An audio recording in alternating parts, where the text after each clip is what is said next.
Man, Yuzo Koshiro did such a good job on the soundtrack for Sonic 1 8-bit, I can't wait to see what he made for Sonic 2 8-bit. Guten Tag, Treue Zuschauer, I'm Edel. Welcome to the music episode of my review of Sonic the Hedgehog 2 8-bit. As mentioned 15 seconds ago, Yuzo Koshiro did not compose the soundtrack for Sonic 2 8-bit since the game was developed by Aspect, not Ancient. 'Tis a shame. But that's okay, since the composers, listed as Tomozao, Simachan, and Ray, did a pretty good job on music for this game. Unlike Koshiro's work in Sonic 1 8-bit, which emphasized a steady, oftentimes funky beat, the music in Sonic 2 8-bit has much longer, more complicated songs. The average length of a stage theme in Sonic 1 8-bit is about 33 seconds. The average length of a stage theme in Sonic 2 8-bit is 1 minute and 14 seconds. The main melody is much more important in Sonic 1 8-bit than Sonic 2 8-bit. I can't say much that's definitive since I am not very knowledgeable about music theory, but I can say that these tunes are really good at resolving themselves. Most of the time, you won't be aware of the fact that the song looped until you've heard it for the third time. But enough blathering about, let's get into the music already. And the first song up, as always, is the title screen theme. Even though this is actually an intro theme and no music plays during the actual title screen, but every source calls this the title screen theme, so I guess that's what it's called.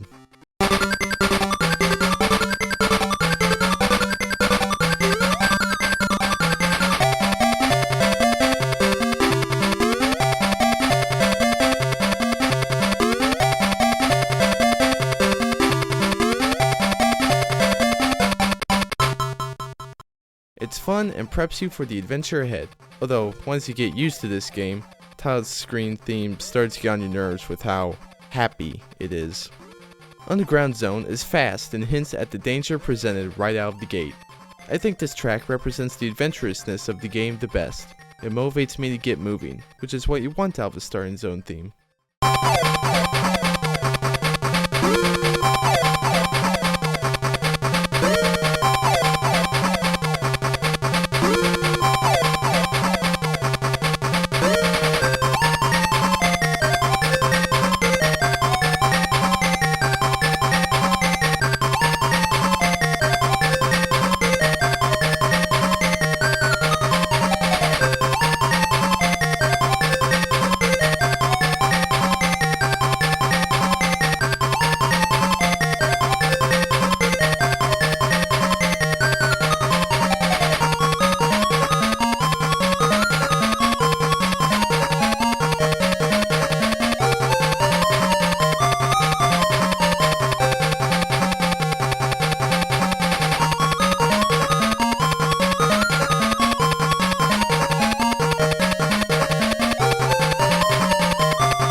One thing I really like about the themes in this game is that no matter what part of the track you listen to, each instrument is giving their all. It makes the music very entertaining to listen to, in a way we haven't really seen before in the series. Sky High Zone is chill in comparison to Underground Zone. You're up among the clouds, away from the lava down below. Now it's time to relax and go hang gliding.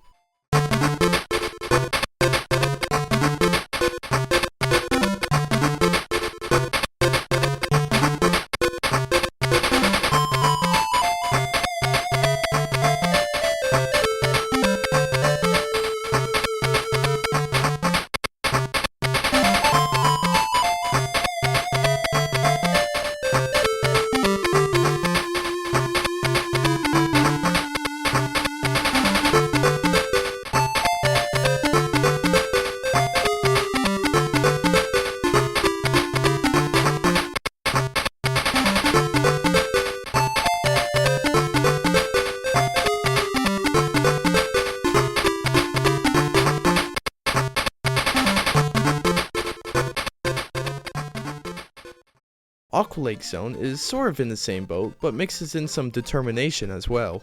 Sure, you're not in a really stressful situation, but the water aspect of the level gives you motivation to keep going. As the song progresses, it gets less relaxing and more urgent, just like how the longer you spend underwater, the more you want to get out of it.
So yeah, I think it's pretty good.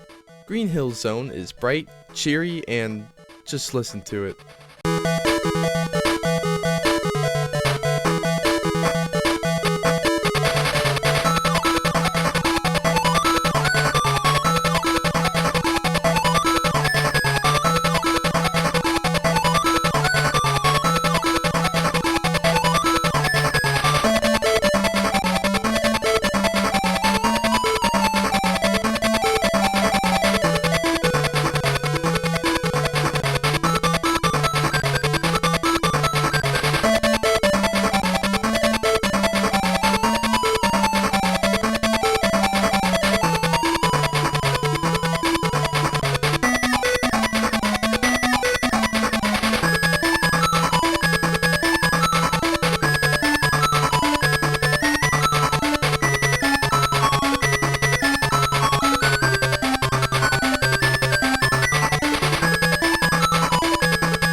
Now, if you're a Sonic fan, you may be having this reaction right now, and to that I say, all will be revealed in due time.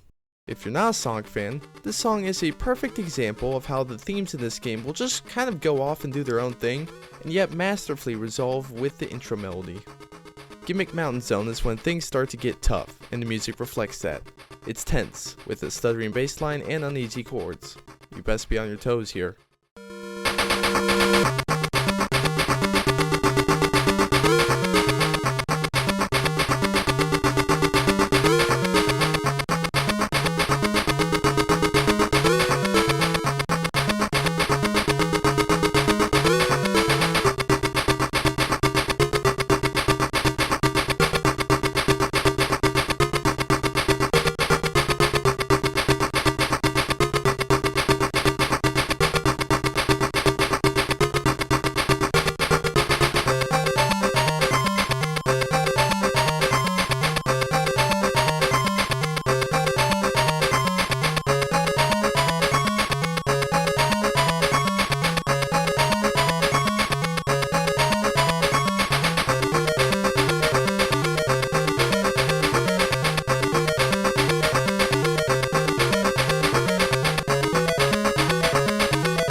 But that's not the worst of the worst. Scrambled Egg Zone acts as the final zone to most players and sounds like it.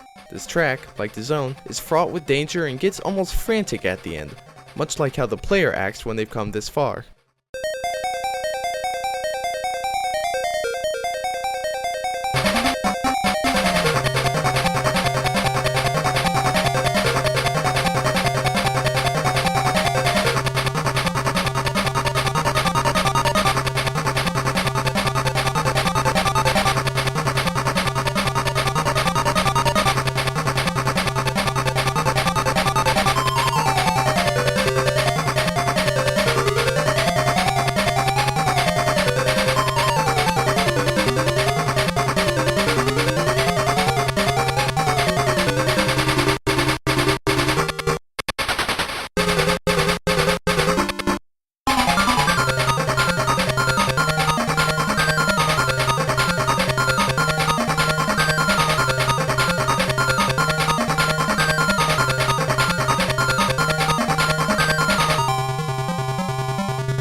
This is some great music for a final, tough zone, but it's not the true final zone.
Crystal Egg Zone is meant to be a happy reprieve from all the hazards encountered thus far, as evident by the hopeful rising action at the end of the song.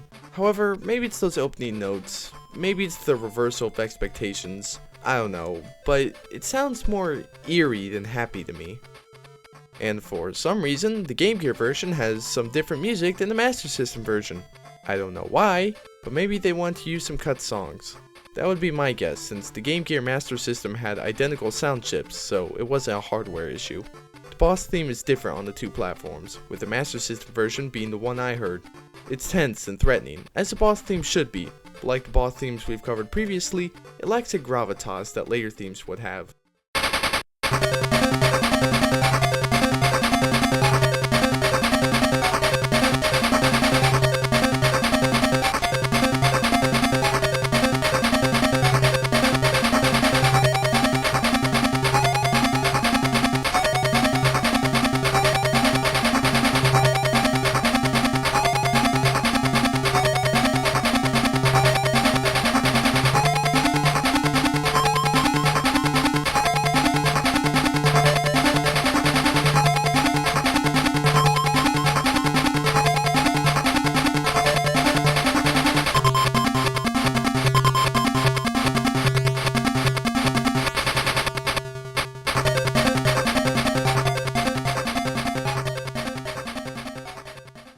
The Game Gear boss theme, on the other hand, sounds much better in my opinion.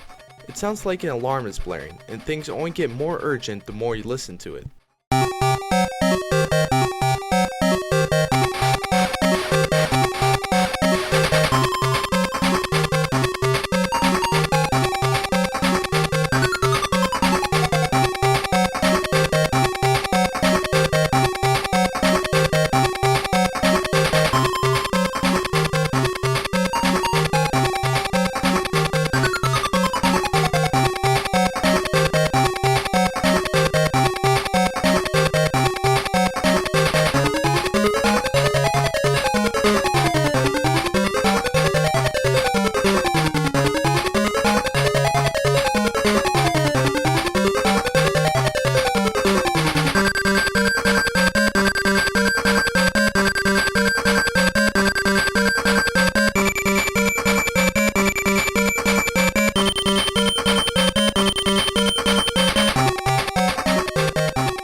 The invincibility theme is, no joke, one of the better invincibility themes this franchise has produced. It's fast-paced and pushes you to go faster, which is the best use for invincibility.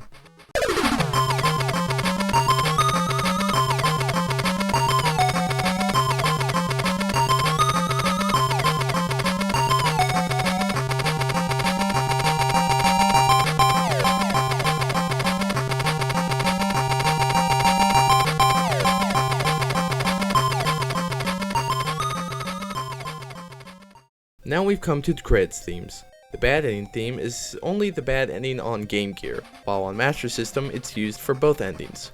It's melancholy and kinda depressing, but it's nice to listen to after you've beaten the game. It syncs well with the animation on screen.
In comparison, the good ending theme is bubbly and happy. You did it all! You collected Chaos Emeralds, rescued Tails, and defeated Eggman. Be proud of yourself.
And that's all the tunes I have for you today. The music in this game is one of the best parts about it, since they feel less like video game songs and more like radio songs. At least in composition, not in instrumentation. Next week, I have a miscellaneous video this time, and it will release next Sunday. I hope to see you there, and if I don't, you're dead to me. Thanks for watching, and if you've made it this far, you should like and subscribe, Sound Chips.